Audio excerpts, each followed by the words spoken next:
Yeah, a couple of great things you're saying. I was very impressed. You mentioned Alexander Technique and Feldenkrais. Actually, we had a couple shows on that. I've done some Alexander Technique, and we did some podcasts on that. Very helpful. Mm. Um, and just getting the body ready, health, diet, and all that.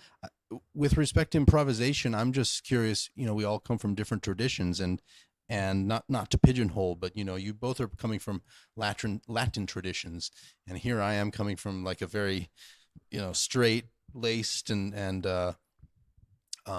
there's not a lot of improv in my background, at least with piano. I played violin, I did a little fiddle, there's a little more in that.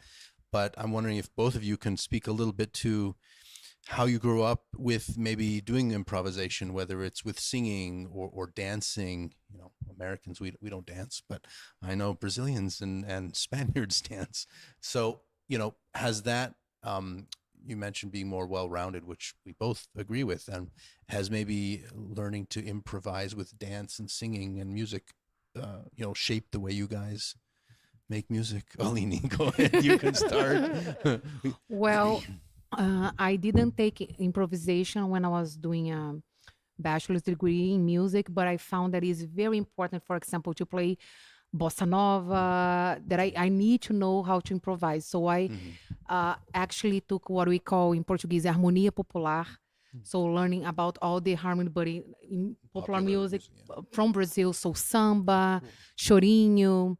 Then I start taking lessons. I took lessons with a very wonderful jazz player for 1 year, and it changed a lot of my perspective. I don't say that I'm a good improviser. I don't think that about myself, but of course it changed my perspective and open up so much of my mind while I'm playing classical music. And I Oh, think to be very honest, from my perspective, both things should not be separated.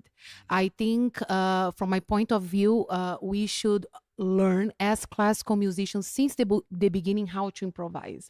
It's extremely important, and that's what I'm trying also to do with my kids. Like when I start, they come to me. They are very young. With my students, we improvise in the black keys. We get to listen better.